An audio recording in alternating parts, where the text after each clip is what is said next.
oftentimes I've been in these rooms where I have found myself to be one of the first, the few, or the only, whether it's being a woman or being a woman of color or being an Asian American woman, right? All of those things. And throughout my career in working with executive leaders, it's been pretty palpable of the need for more representative voices, broader perspectives that sometimes don't really lend themselves in those rooms. And I think really when I think about equity and inclusion, it has to happen at every level, in every industry, in every sector. It's not just the boardrooms, and it's not just the C-suite, and it's not just middle management. It's just across the board. Welcome to Identity Unveiled. IU is a platform that supports advancement of Asian American women to the executive ranks. We highlight amazing stories of Asian American women becoming the first in their industry or breaking barriers as executives and leaders. Despite the increasing push for diversity inclusion in corporate leadership, Asian American and Pacific Islander women remain significantly underrepresented on boards. In a recent report, AAPI women held only 4.6% of board seats in Fortune 500 companies, a stark contrast to other demographic groups. Additionally, while women have seen gradual gains in board representation, AAPI women account for a mere 0.6% of Fortune 1000 board positions, highlighting a critical need for intentional efforts to bridge this gap. These statistics underline the urgency of initiatives like the 50-50 Women on Boards, who we'll be speaking with today, which seeks to elevate gender diversity, particularly for women of underrepresented communities in boardrooms across the nation. Carol Kim is a founder and principal of Shasta Advisory and former vice president of strategic alliances and business development at HealthNet, a leading voice in advancing equitable board representation. She spearheads the launch of Bay Area chapter 50-50 Women on Boards. Carol also brings a wealth of experience and expertise on board dynamics, governance, pathways needed to create more inclusive leadership spaces. With years of experience in healthcare and strategic advisory roles, she's at the forefront of bridging the representation gap, advocating for more AAPI women and other diverse voices in board positions. In this conversation today, Carol shares her insights on board positioning challenges and what it takes to change corporate landscape. Hi, Carol. Welcome to IU. Hi, nice to be here. Thank you so much for the invitation. Of course. Well, let's dive into the elephant in the room. We love to hear about how women can be on boards. Tell us more about 50-50 Women on Boards. So 50-50 Women on Boards is a global nonprofit with a mission to accelerate gender and diversity balance on corporate boards. And as its name suggests, 50-50 Women on Boards is that we are focused on ensuring 50% of all corporate board seats are held by women, and at least 20% of those board seats being held by women of color. And as you had briefly mentioned, I am very proud to be one of the founding co-chairs of 50-50 Women on Boards Bay Area. We are setting off to launch next year, bringing the community together and helping us build and achieve towards the mission of 50-50 Women on Boards. Love that. I mean, it is so needed right now in light of everything that is going on. What are the most important skills that women should develop to secure and really excel in those board positions? And really highlight, are those skills different for nonprofit versus for-profit organizations? I would say that there are very much similarities and some differences in the kinds of skills required for board membership, whether it be a nonprofit or a for-profit company. Generally speaking, the skills that are quite necessary across the board, whether it's a nonprofit organization or a for-profit organization, is the need for strategic thinking, the mastery of finances, and most importantly, a foundational understanding of governance and the importance of governance being a board member. I think the nuances that come about when you are a board member on a nonprofit organization versus a for-profit company is that, generally speaking, nonprofit organizations tend to have some additional requirements or skills for board members. For example, fundraising, perhaps advocacy, or community engagement experiences or skills, right? Because oftentimes nonprofit organizations tend to be more social impact oriented, mission driven, really having to be more external facing, as oftentimes as a nonprofit entity, you rely on external funding, whether it be, government or, corporate sponsorships or, other supporters out there.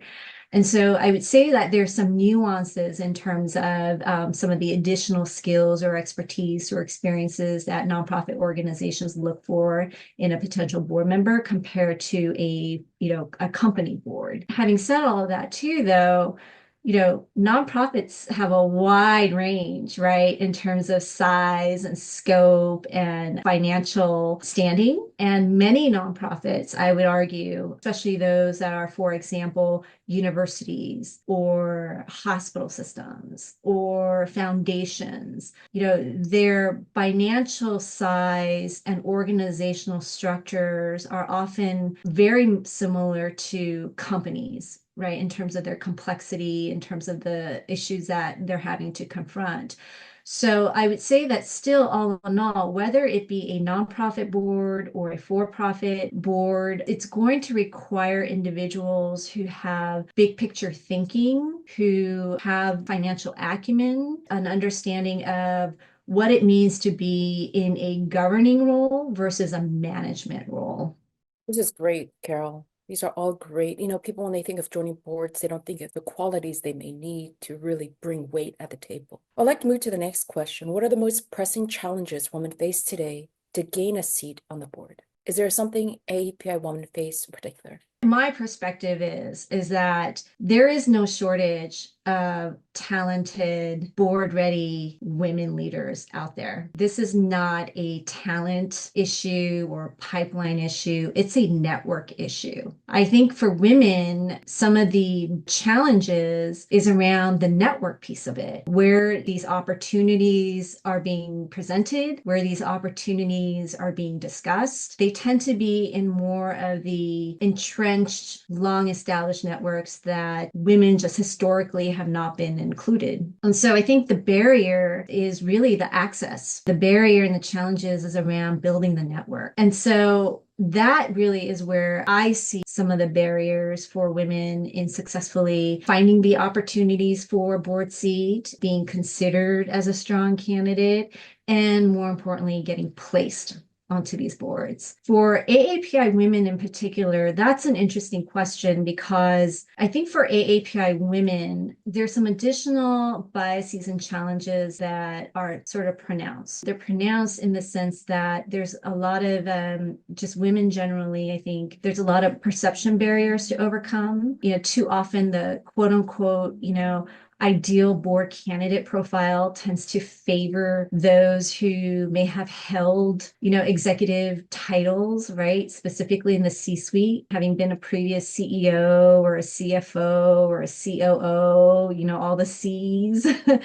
And we know from study and data consistently that generally speaking, women are underrepresented in these roles. I think it tends to be a selection bias unintentionally, right? That is narrowing the pipeline, so to speak, sort of narrows down the pool of those who might traditionally be considered to be a board member. So linking that back to specifically AANHPI women, there's just an additional bias and challenge that we face. And again, studies have shown, and if I recall correctly, there was a McKinsey study about 2-3 years ago that shows for Asian women is 1 in every 2 Asian men at the senior management levels. And that only drops to one Asian woman for every 6 Asian men in the C-suite executive levels. So there's this structural issues that go on that may or may not be creating conditions where we have more women, especially women of color, who can be considered in a very small pool for some of these opportunities. Truly is in some ways systemic issue. I mean, to see more women on the boards and for women to have those networks and those opportunities, we need to see more women at the senior executive level, the chief roles, if you will, across organizations as well, is what I'm hearing.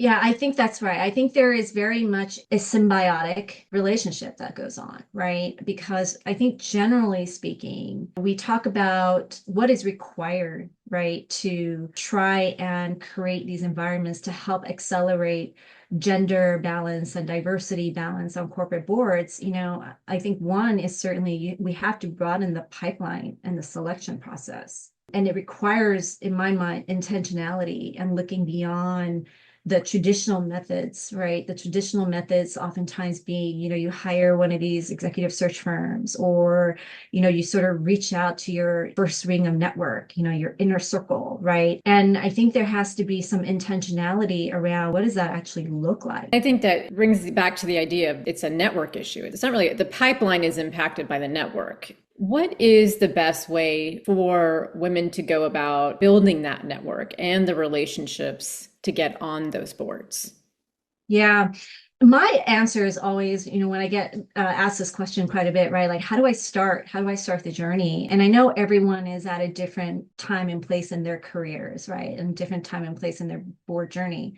But for someone who really absolutely is brand new and they're just trying to figure out what are the first easy steps to even begin, I recommend sort of 3 ways to really look about it. One is really simple, start local. And I truly mean that, right? Look at what are the causes that you're interested in? What are the issues that interest you? They could be education, it could be the arts, it could be music. So take stock about what interests you and look to where there might be some nonprofit community-based organizations that align with like your interests, because nonprofit community-based organizations are oftentimes looking for board members. And it's a great way, if you've never had experience serving on a board, to learn how to be a board member, to learn the governance structure, to get on those committees, work on issues you care about, and more importantly, expand your network. So I would say step 1. So, Carol, then is step 1 to serve on a nonprofit board before you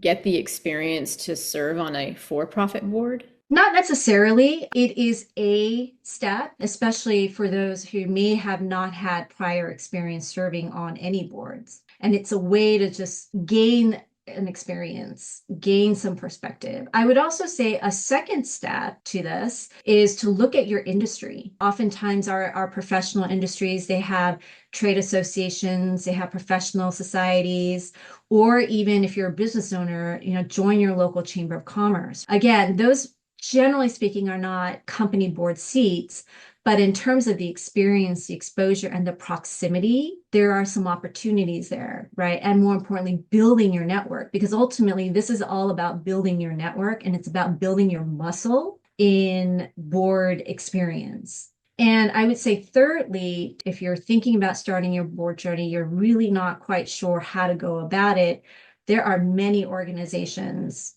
that are out there focused on building out a more balanced corporate board composition, right? Organizations like 50/50 Women on Boards, organizations like Impact, they were formerly Him for Her.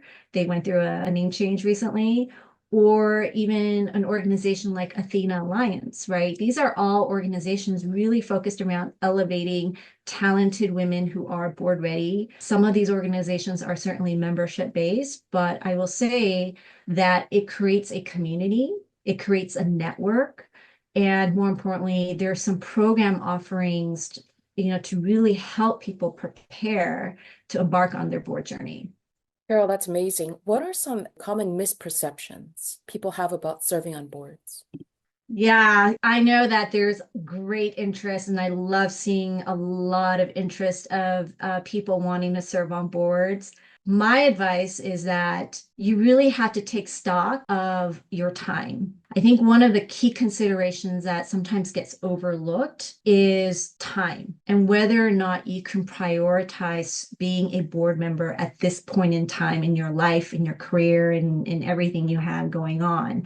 And the reason why I say that is based on, from my various boardroom experience and positions I've been in, right? Whether it's been serving as a board member, whether it's been presenting to a board, or whether it's been, creating and managing boards, is that I've learned through all of those different seats that I've sat in a boardroom that it requires focus and time. And to be an effective board member, to really be an effective board member, it does require you to have time, to put in the time, to actively engage, and actually do the work, right? And a lot of times, when you are a board member, whether it's a nonprofit board or a company board, you're at minimum meeting on a quarterly basis. Those board meetings and committee meetings, they usually happen over a day or two. Sometimes it requires travel. And so I think what oftentimes gets underestimated or overlooked by those who might be interested in serving on a board is truly whether they have the time and can prioritize the board service.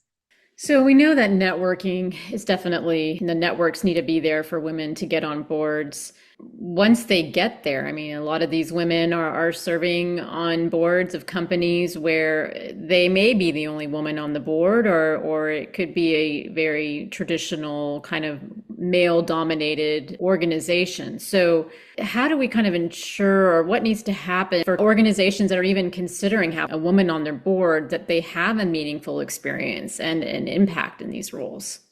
Well, I think it requires intentionality on the part of company leadership and its board of directors in really taking stock as to what does the boardroom look like composition wise. Because we know that having the one woman or the one, what have you, it's a good start, but it's more important to look at what is the intentionality behind it and how do you build culture around it. How do you build and foster a culture of inclusiveness and a culture of respect, right? And I think that's really where even having a building towards a more diverse and representative board, it just requires, having intentionality and looking beyond sort of your traditional circles and your traditional methods, or defaulting, if you will, to your inner circle. I also think there's an opportunity for company leaders and boards to consider qualified women who are not just your traditional CEOs or COOs or CFOs, but maybe even perhaps beyond that. For example, if you are a company in a highly regulated industry, like healthcare or like climate or anything else, finance, education, what have you, most industries are pretty heavily regulated. There might be an opportunity to look for those who come with expertise in the government relations or public affairs or regulatory spaces that may not be holding a CEO or a COO title,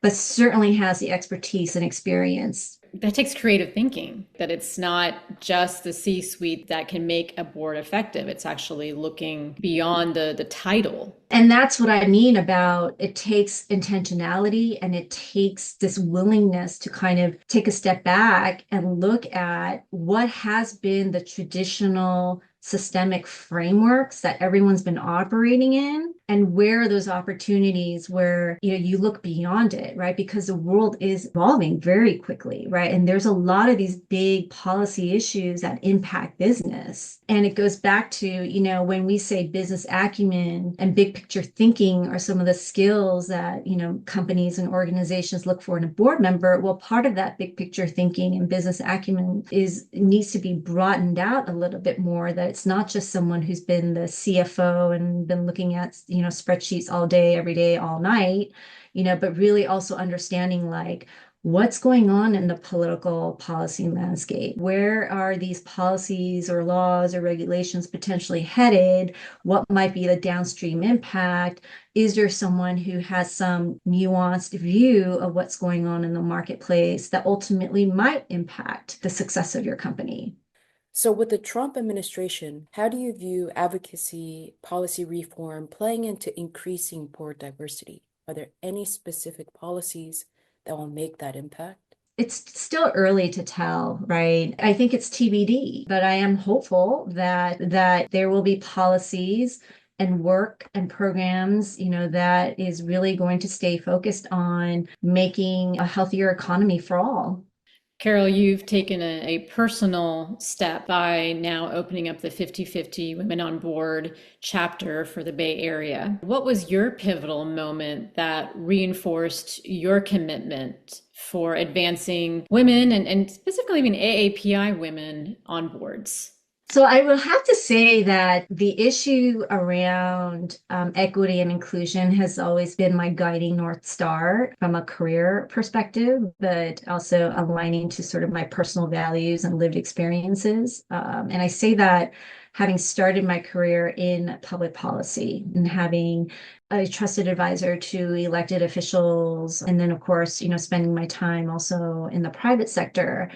And the observations that I have made throughout my career is that oftentimes I've been in these rooms where I have found myself to be one of the first, the few, or the only, whether it's being a woman or being a woman of color or being an Asian American woman, right? All of those things. And throughout my career in working with executive leaders, it's been pretty palpable of the need for more representative voices, broader perspectives that sometimes don't really lend themselves in those rooms. And I think really when I think about equity and inclusion, it has to happen at every level, in every industry, in every sector. It's not just the boardrooms, and it's not just the C-suite, and it's not just middle management. It's just across the board. And I will also say, having spent time in the public sector, it's also true in the public sector. We need more representation,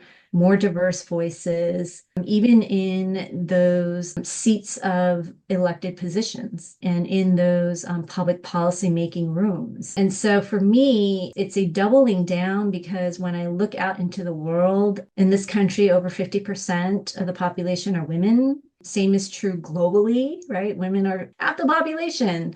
And yet we don't see that type of balance occurring.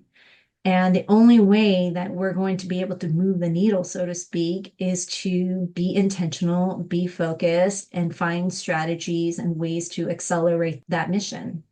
How do you approach mentorship for emerging AAPI women leaders aiming for board position? Any specific advice? For those who are early or mid-career, especially for AAPI women who are interested in advancing on their career trajectory, there are a couple things I will say. First of all, you have to say it, and you have to say it out loud, as uncomfortable as it might be. If you are desirous of that promotion, if you are interested in joining an organization or a board, you have to say it. You can't just assume that your efforts and your work products will speak for themselves. They will not. For the women listening to this episode, you need to say it that you want to be on a board.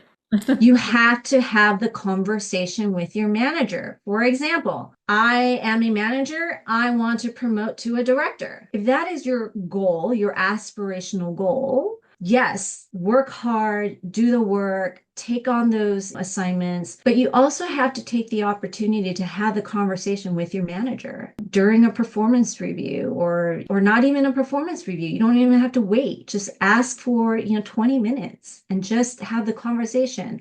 Now, there's obviously an art to how you approach the conversation. You don't go in there demanding, I want to be a director, but it's more of a conversation about sharing what are your aspirational goals. Seek the advice of your managers or mentors, right? How did you get to where you are? Have them share their own experiences because it could also illuminate a way to get there. So I always say you have to say it. You have to say it out loud, first and foremost, for any of those opportunities, career or board service. I think secondly, build a personal board of advisors. Who's your 5 go-to? I like that. Personal board of advisors. And who would I want on that board? Exactly. Who would you want on that board, right? I always say we're talking about equity, inclusion, and diversity. Your personal board of advisors needs to have a diversity factor on there too. What do I mean by that? It could be a former boss. It could be someone in the community. It could be someone in your industry. It could be, a friend. There's no rule to it, but think about it from what are sort of the key 5 questions in career and life that come up for you, and who might be those 5 go-to. Is it a former boss where it's like, I worked for them 10 years ago, I moved on, but always still a mentor. I have a question, I'm trying to have a conversation about my pay and compensation, right? Can your former boss be someone on your personal board of advisors you can turn to?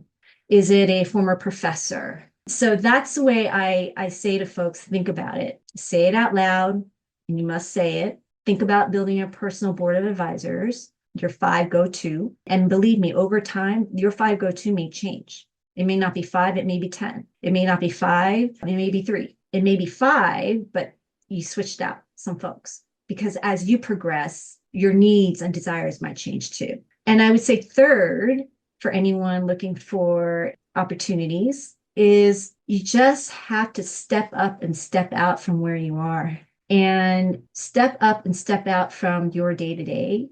This is why I'm a big proponent of get involved in your community. Again, whether it's a nonprofit community-based organization, whether it's a trade association, just something that can help widen your perspective than from the day-to-day grind that we all do, in our work, in our life, right? Just to give you a different space and place to engage with people differently. Diane, am I on your personal board of advisors? No, I was actually thinking about like who is on my personal board of advisors, and I do realize that I do consult with people who I know will help me think different. And there you go. I think that is what you get from a board of directors. I can bring that that creativity to think different, that we're not getting stuck in groupthink and helping me or the organization be successful. And don't forget, right? Like when you create like your own personal board of advisors, those folks have networks and they can also help connect you. And you start building out a web. Yeah. Right? You start building out I always say it's not a career ladder, it's a career lattice. I mean, I don't know about you both. My career has not been a linear path. And I think that's probably true for a lot of people. And sometimes when you're looking at career opportunities or board opportunities, you might think, well, how's this nonprofit going to get me to that? Right. But you just never know where these networks, these conversations, these opportunities present themselves. Your relationship over here at this nonprofit, well, you might meet a fellow board member, or you might meet other supporters of that nonprofit group who might lead you to someone else. And that conversation then could lead you to something else. You just have to be open and be willing to understand that it might not be a linear path. It might be something adjacent. Sometimes you have to take a step back to be able to move forward. So it can happen in different ways. For those who fear the word networking, new words, personal board of advisors.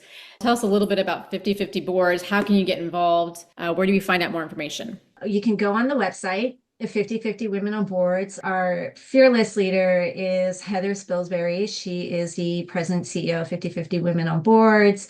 The founder, Betsy Berkemer-Credere, she is still involved. She started it back in 2010.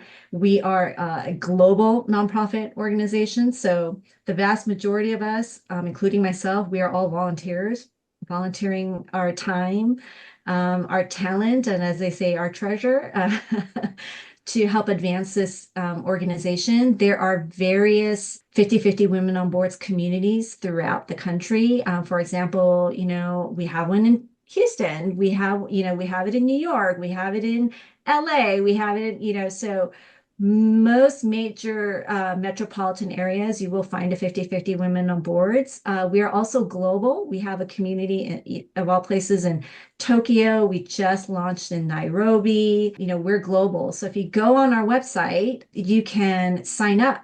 And more importantly, you can also sign up for any of the board courses and programs that we offer to help women get board ready, whether it's a workshop around, how to build a board bio, or you can find, online classes around, how do you build your personal brand. There's a whole course and curriculum offering that we have, and it's open to people. Thank you so much, Carol. Yeah, well, Carol, thank you so much. We really appreciate your depth of insight and wisdom for all our viewers today. Thank you so much for joining us, Carol. Oh, thank you. Thank you to Identity Unveiled, and thank you for the opportunity.